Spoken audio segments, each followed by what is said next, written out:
Hello friends, வணக்கம். என்னப்பா அந்த டைரக்ட் நாமினேஷனில் பிக் பாஸ் வச்ச ட்விஸ்ட்டு. நான் கூட போன ப்ரொமோவில் சொல்லியிருப்பேன். என்ன நாமினேஷன் பண்ணுறாங்க, அதுக்கப்புறம் வந்து அதை கார்டன் ஏரியாவில் வச்சு பண்ணி பேப்பர் உள்ள வெளில போடுறாங்க. அத்தனை ட்விஸ்ட்டு. இது என்ன பெரிய விஷயமானா, ஆமாம், நீங்கள் வந்து நியாயமாக பார்த்தா இந்த நாமினேஷன் ப்ராசஸை வீக்கெண்டில் அப்படியே அந்த கேங்குக்கு கொடுத்துருக்கணும். இல்லைன்னா யார் யாரெல்லாம் ஜெயிலுக்கு போனாங்களோ ஒஸ்ட்டுன்னு அவங்களுக்கு மட்டும் கொடுத்துருக்கணும். அப்படி ஜெயிலுக்கு போனவங்களதே நீங்கள் வந்து வீக்கெண்டில் என்ன பேசுனீங்கன்னா, பெஸ்ட்டுன்னு வந்த சபரி சரியில்லைன்னு பேசுனீங்க. ஒஸ்ட்டுன்னு வந்த பாரு வந்து நல்லா பண்ணாங்க நத்த கன்னியான்னு பேசியிருந்தீங்க. அப்படி பேசுகிறப்போ நீங்கள் வந்து அந்த நாமினேஷன் வந்து இந்த வின் பண்ண டீமுக்கு அப்படின்னு நீங்கள் சொன்னதே ஃபேர் கிடையாது. ஏன்னா அவங்க வின் பண்ணதே ஃபேர் கிடையாது. ஓகேங்களா? நம்மளுக்கு கூட நிறைய ஃப்ரெண்ட்ஸ் கேட்டிருந்தாங்க.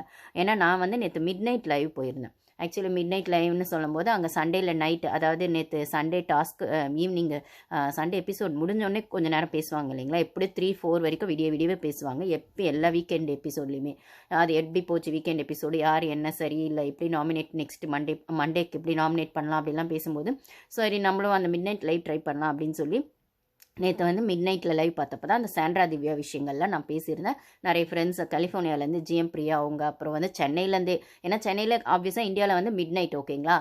நான் இங்கே லைவ் பார்க்குறது ஓகே, ஆனால் அங்கே லைவ் பார்த்தாலுமே நான் லைவ் பேசலாம் அப்படின்னு பேசும்போது அவங்க வந்து அப்பா நேற்றுக்கு சேட் பண்ணி பேசினது அப்படின்போது அந்த 2 ஃப்ரெண்ட்ஸ் இன்னும் 2-3 ஃப்ரெண்ட்ஸ் ஜாயின் பண்ணாங்க. ஒரு 1 hour பேசினேன். அது வீடியோவும் இப்போ மாறி இருக்கும், பார்க்காதவங்க போய் பாருங்கள். ஸோ சண்டே மிட் நைட் லைவ்னு போட்டு அந்த சாண்ட்ரா திவ்யா விஷயங்களை நான் அப்போ பேசினேன். அப்போ சாண்ட்ராக்கு யாரெல்லாம் சப்போர்ட்டிவாக இருந்தாங்க, அதுக்கப்புறம் வந்து சாண்ட்ரா தனியாக உட்காந்து அழுதுட்டு இருந்தாங்க, நைட் எப்போ தூங்க போனாங்க, அப்புறம் திவ்யாவுக்கும் சாண்ட்ராவுக்கும் பிரச்சனை ஆனதுக்கப்புறம் திவ்யா வந்து கூப்பிட்டோம், சாண்ட்ரா போகலை, அது என்ன ஒரு பொசசிவ்னஸ் அவங்களுக்கு ஒரு விதமாக இருந்திருக்கு அதில், அப்படிங்கிற மாதிரிலாம் விஷயங்கள்லாம் அந்த 1 hourல நான் பேசியிருக்கேன். பார்க்காதவங்க போய் பாருங்கள். ஓகேங்களா?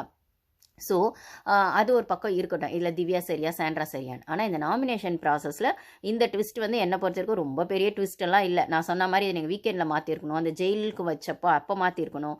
எப்பயுமே மாதம் இப்போ வந்து அந்த நாமினேஷன் ப்ராசஸ்க்குள்ளே இன்னொரு நாமினேஷன் ப்ராசஸ் வச்சு அதுலேருந்து எடுக்கணும் அப்படின்னும் போது இதில் ஜாக்பாட் அடிச்சதே பாருக்கு. அப்பாடி, பாரு ஃபேன்ஸ் பாரு ஹாப்பி, நாங்கள் ஹாப்பி, பாரு ஹாப்பி, பாரு ஃபேன்ஸ் ஹாப்பி அப்படிங்கிற மாதிரி நாங்களே இந்த எதிர்பார்க்கல. நானுமே இந்த வீக்கு அவளை எடுக்க மாட்டாங்கன்னு ஒரு பக்கம் இருந்தாலுமே கொஞ்சம் குரூஷியலாக இருக்கும் அவளுக்கான வீக்கு. ஏன்னா இவனுங்க எப்போ வேணால் எடுப்பானுங்க. இவனுங்க கிறுக்கு புத்தி குறுக்க வந்துடுற கதைன்னு ஒன்று சொல்லுவாங்க எங்கள் ஊர் பக்கம்லாம். அந்த மாதிரி இந்த டீமுக்கு எப்போ வந்து, ஏன்னா பாரு வந்து அவங்க அவள் ஒரு நல்ல பிளேயர் அவள் உள்ளே வச்சிருந்து டாப் வின்னர் ஆக்கணும், டைட்டில் வின்னர் ஆக்கணுன்றதுக்காக இவங்க வச்சே இல்லை.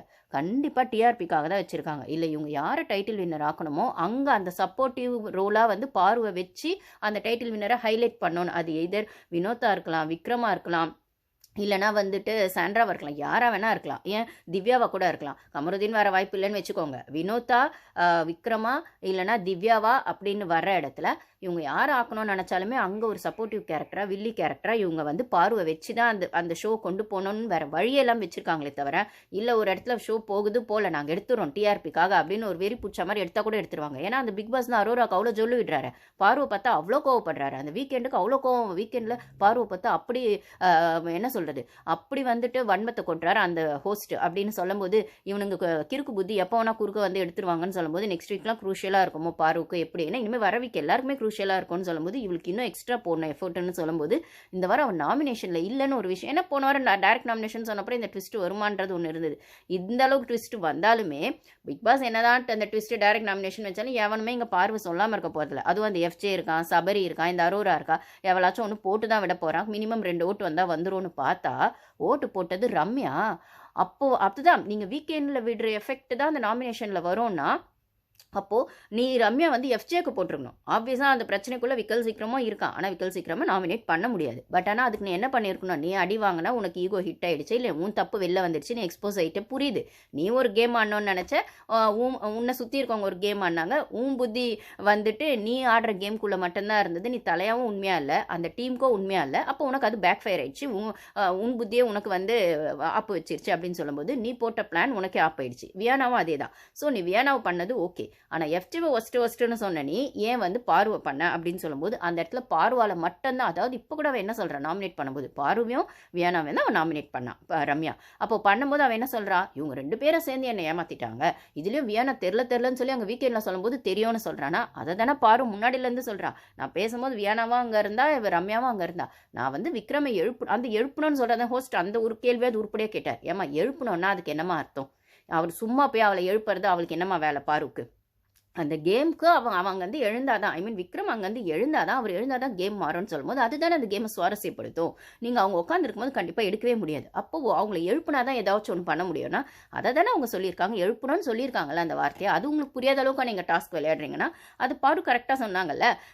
நான் சொல்லும் போது இவங்க 2 பேருமே அங்கே இருந்தாங்கன்னு வியானாவும் ஒத்துக்கிட்டா. அது வந்து வியானா மேலே நீ சொன்னது சரி. ஆனால் அந்த வியானா தான் இப்போ நல்ல மாதிரி நடிச்சுக்கிட்டு விக்ரம் கிட்ட போகிறா. அப்போ வந்து இதுக்குள்ளே விக்ரம் ஒரு கேம் ஆனா ஓகே, ஆனால் இந்த நாமினேஷன் ப்ராசஸ் வரும்போது நம்ம இந்த டீமுக்கு மட்டும் பேசுவோம். அப்போ வியானா மேல நீ சொன்னது ஓகே. பாரு அவ்வளோ தூரம் சொல்றா, நான் வந்து விக்ரமை எழுப்பணும் தான் இதை பண்ணேன்னு அவள் லைவ்ல ஃப்ரைடே பேசும்போது அதான் சொன்னா, வீக்கெண்ட்ல அதான் சொன்னா. அந்த பேச்சில் எந்த மாற்றமுமே இல்லை. அப்போ வந்து வியானா என் துணின்னு தெரியும்ல, பாருக்கு ஏன் சொல்லலன்ற இடத்துல தான் அவள் சொல்றா, நான் எப்படி சொல்லுவேன், அது கேம் தானே, நான் சொல்லிட்டா அது எப்படி சுவாரஸ்யமா இருக்கும்.